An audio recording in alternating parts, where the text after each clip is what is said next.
Please be seated.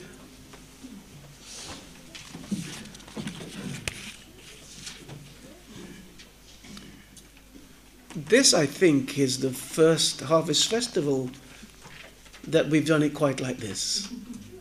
We would normally have at least some of the gifts and some of the cash, but at the moment I understand why we're doing it this way. And so it gave me a little bit of thought and prayer. How would I approach this one? Well, Murray asked me the other day, how come I can preach without notes? Well, today I can't. You'll see it happen. Let's look at Luke chapter 10, 1 to 11. For those of you who are following in your Bibles, Matthew, Mark, Luke, John. We call those four the synoptics, for you pathfinders, information. And so we have the third of the Gospels, which is Luke chapter 10, 1 to 11. Lord, as we open your word, we would ask one more time that your Spirit, the one who inspired the pen, may inspire our hearts, so that the words of my mouth, but the meditation of all of our hearts, might be acceptable to you, with thanksgiving in Jesus' name. Amen. Beginning at verse 1, chapter 10. After this, the Lord appointed 72 others and sent them 2 by 2 ahead of him to every town and place where he was about to go. He told them, "The harvest is plentiful, but the workers are few. Ask the Lord of the harvest, therefore, to send out workers into the harvest field. Go, I am sending you out like lambs among wolves. Do not take a purse or bag or sandals, and do not greet anyone on the road. When you enter a house, first say, 'Peace to this house.' If a man of peace is there, your peace will rest on him. If not, it will return to you. Stay in that house, eating and drinking whatever they give you, for the worker deserves his wages. Do not move around from house to house. When you enter a town and are welcome, eat what is set before you. Heal the sick who are there, and tell them, the kingdom of God is near you. But when you enter a house and are not welcome, go into its streets and stay. Even the dust of your town that sticks to our feet, we wipe off against you. Yet be sure of this, the kingdom of God is near." I've entitled this short presentation, "Cold Wind Blow."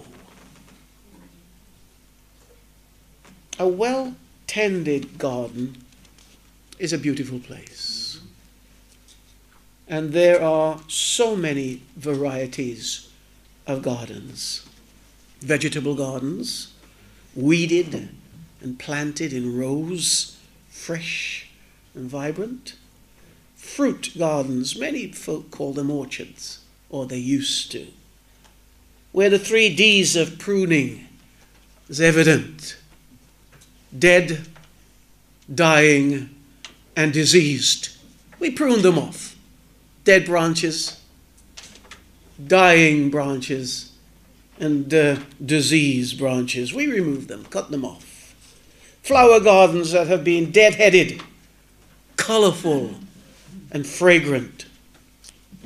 Water gardens that have clear, clean water flowing through it.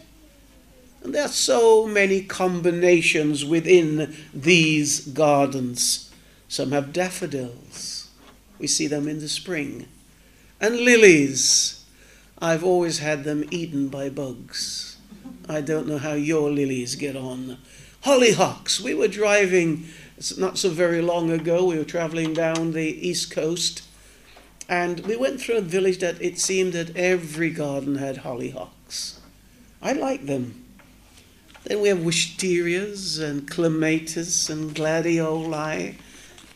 We have some fruit trees in our garden. Some plum trees, apple trees, pear trees, all quite young, and yet to fulfill their promised potential. I have a lawn, and I love to mow my lawn with straight lines. I will fix my eye at one end, and I'll keep my eye on it and walk towards it. Then I look round, and it does my heart good. Vicky can't even offer me a cup of tea when I'm focused on my lawn. Many of you enjoy a vegetable garden with fruit in it. In Nottingham, we had a little man. His name was Brother Ingram. And Brother Ingram had some gooseberry bushes. They were absolutely delicious, wonderful, a bit prickly to get to the fruit, but when you got there, it was worth the waiting. We enjoy the variety of gardens that we see along the way. And at creation, the earth must have been a most beautiful place. Can you imagine what the Garden of Eden must have looked like? For despite the fall and the canker of sin, we still find beauty in the natural world.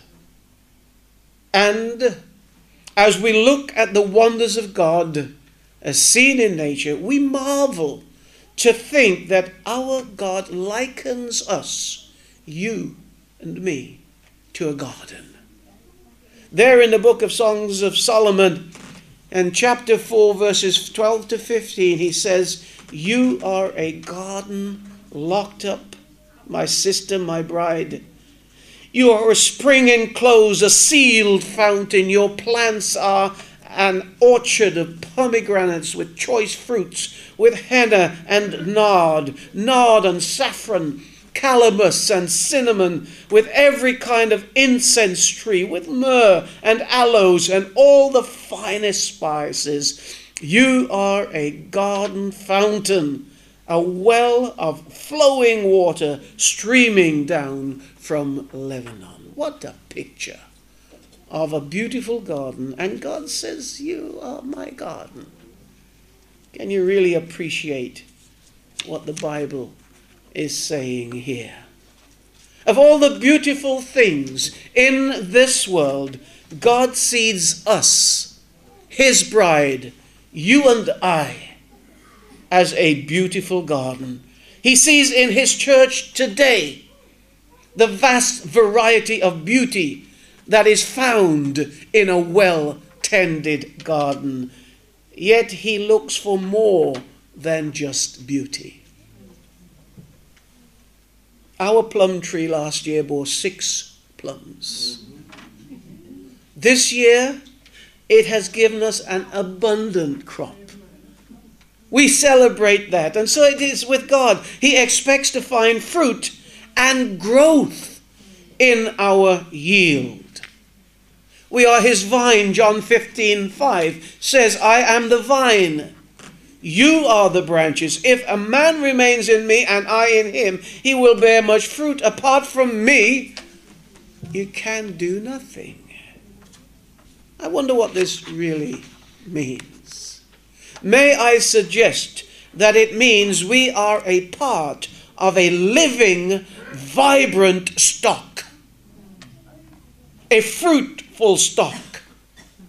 A rootstock that has stood the test of time and has borne good fruit in the past.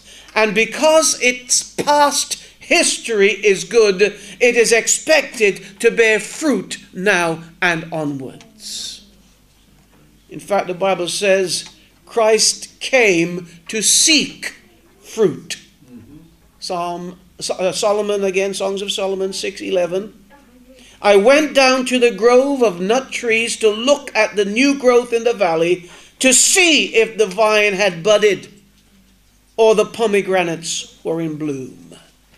Christ is actively looking to his garden for fruit.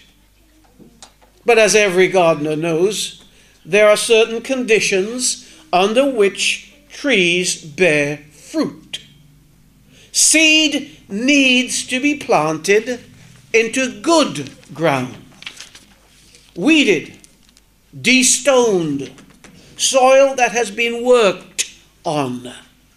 Mark tells us in chapter 4, verse 8, as he talked about the parable of the sower, he says, still other seed fell on good soil.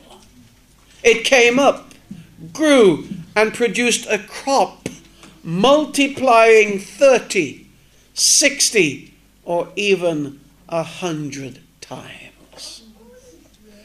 I wonder what my soil is like. What might your soil be like? What is the condition of our hearts? Yours, mine.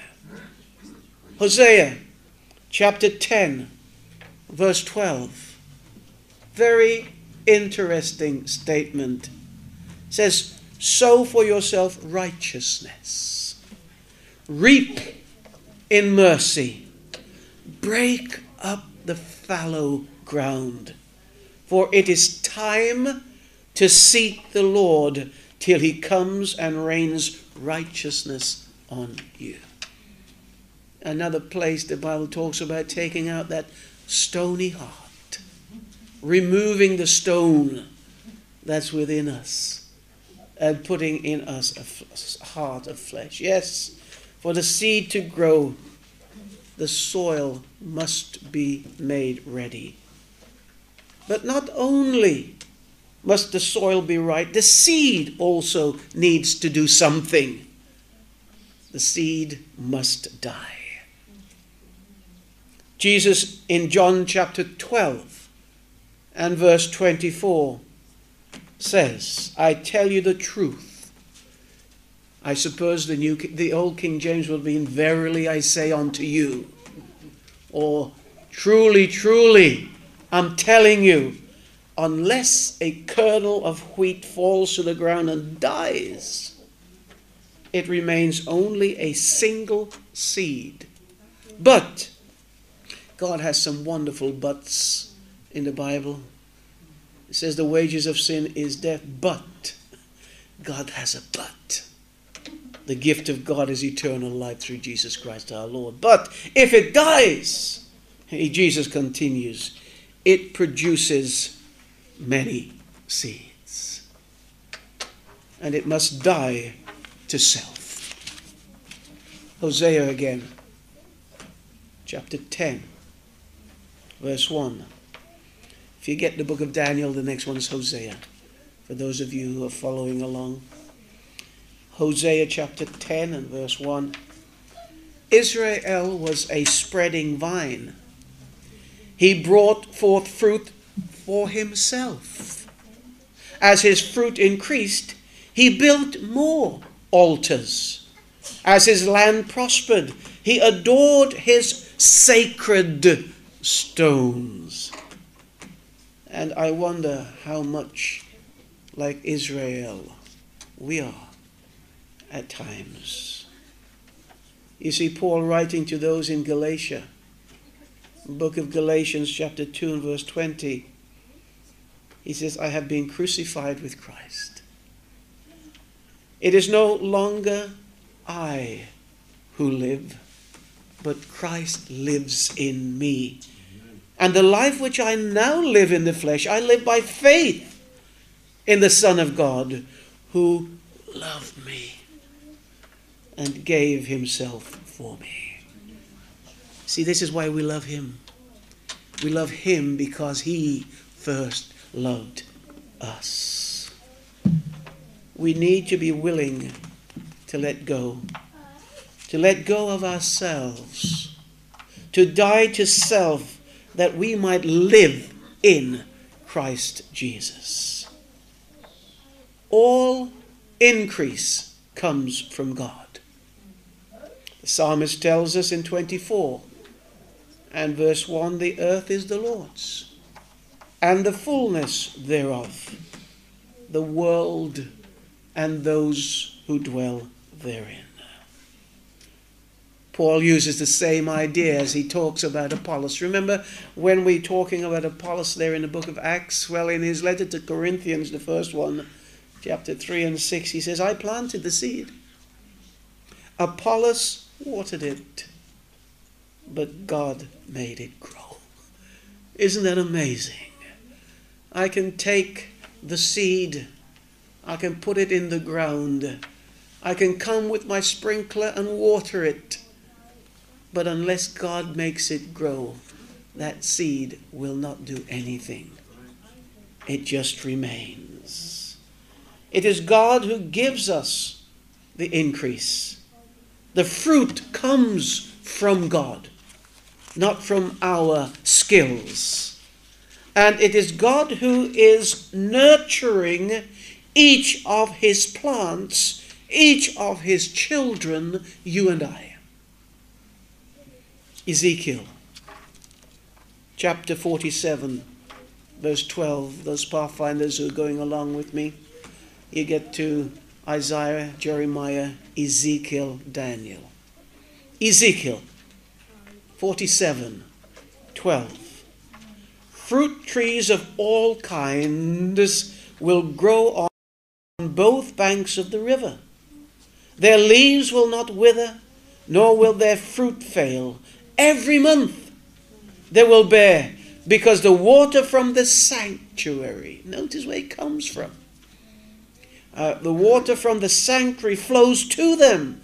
Their fruit will serve for food, and their leaves for the healing. Does that not reflect something in the book of Revelation? The healing of the nations. And fifthly, fruit appears in due order and proportion. Mark 4:28. All by itself the soil produces grain. First the stalk, then the head, then the full kernel in the head. New International Version, you know it. First the grain blade, and then the ear, and then the full corn in the ear. And when these conditions are met, then there is a tremendous harvest. And the result of fulfilling those conditions are fruit. John 15:4. Remain in me, and I will remain in you. No branch can bear fruit by itself. It must remain in the vine. Neither can you bear fruit unless you remain in me. Fruit. Secondly, it bears more fruit. 15th of John, chapter 2. He cuts off every branch in me that bears no fruit, while every branch that does bear fruit, he prunes so that it will be even more fruitful. Fruit, more fruit. Thirdly, much fruit. Can you see what Jesus is saying here? Yes, fruit. Then more fruit. Then much fruit. 15 verse 5. I am the vine, you are the branches. If a man remains in me and I in him, he will bear much fruit. We're back to the apart from me, you can do nothing. Fourthly, the fruit will remain. Have you had fall off? My apple tree dropped much of its fruit early in its season. The bugs came and attacked it, and it didn't have a chance. John 15 again, 16th verse. You did not choose me. Notice. But I chose you and appointed you to go and bear fruit. Fruit that will last. Fruit that will. It doesn't need artificial preservatives. You know, they do that to keep the shelf life longer in the stores. They do things to it. Your own fruit will go off much quicker That's why you should eat it when you pick it fresh. But fruit that will last, then the Father will give you whatever you ask in my name. Fifthly, there will be fruit in season. Leviticus, we go back to the Old Testament. You see, the whole Bible has its connecting dots. And when we connect it, it's a beautiful picture. Leviticus 26 verse 4, then I will give you rain in its season. The land shall yield its produce, and the trees of the field shall yield their fruit. Paul says the same thing in Galatians 6:9, and let us not grow weary while doing good, for in due season we shall reap if we do not lose heart. Are you losing heart, friends? Sometimes you look at the fruit tree and you think, will it ever bear? Sixthly, new fruit, if everything is in place, new fruit and perpetual fruit. I read this text earlier, Ezekiel. Every month they will bear, because the water from the sanctuary flows to them. Their fruit will serve for food, their leaves for healing. What kind of garden does our Lord have here in Sutton-in-Ashfield? What kind of garden? As we look to being replanted in Mansfield Woodhouse, what kind of garden is he going to transplant? He has planted it. He has tended it. He has watered it with his own blood. He has fed it with his body. He is a well of water springing up into everlasting light. He is, and I'll say that again, he is a finished garden. Separation from God is finished. In the Old Testament, a priest would go to God on behalf of his congregation. But today, you and I can come boldly to the throne of God for mercy and find grace in time of need. He is a finished garden because his garden is finished. Sickness is finished. Because his garden is finished, the same back that bore the cross to take away our sins also bore the stripes to take away our sickness. By his stripes we are healed. Because he is a finished garden, condemnation is finished. The words "it is finished" in the original Greek are tetelestai. Tetelestai. Those words used to be written across a receipt when it is paid. And the words that they would put tetelestai literally mean paid in full. Our sins have been paid in full. And because God is a finished garden, our weakness is finished. Before the cross, we ran and hid. We doubted and were afraid. But after his resurrection, we have been given the power of the Holy Spirit, and we are no longer afraid to live for Jesus. Death is finished. Jesus lives to defy it. He died to defeat it, and he rose again to destroy it. Amen. Death, where is your sting? Grave, where is your victory? God has done everything to his garden so that he can enjoy the fruit of his labor. Amen. Beloved, he is coming for a harvest. Revelation 14:15, and another angel came out of the temple, crying with a loud voice to him who sat on the cloud, "Thrust in your sickle and reap, for the time has come for you to reap, for the harvest of the earth is ripe." Remember, Jesus said in John 15:2, "Every branch in me that does not bear fruit, he takes away. And every branch that bears fruit, he prunes, that it may bear more fruit. And so as I come towards the conclusion, is that the time already? I do apologize. The prayer of the fruit bearer. And this is where the title of the sermon came from, Cold Wind Blow. Songs of Solomon chapter 4 verse 16. Awake, O north wind, and come, O south. Blow upon my garden. There is spices many, that its spices may flow out. Let my beloved come to his garden and eat its pleasant fruits. Or as the New International Version puts it, awake, north wind, and come, south wind.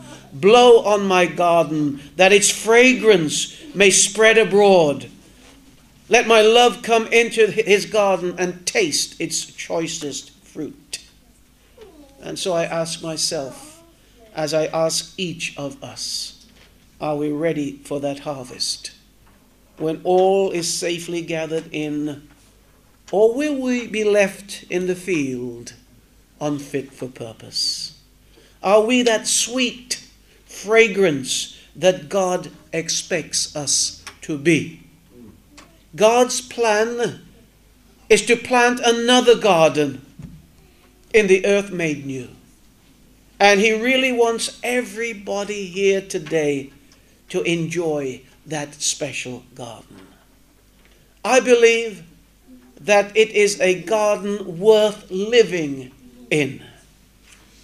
As we see the harvest in due season here on earth, let us also remember that God's season for reaping his harvest is near. Not just near, but even at the door. May God strengthen us to allow him to prune us, that when he comes, he will reap a rich reward, a harvest from our brothers and sisters here. God bless you. Amen. Amen.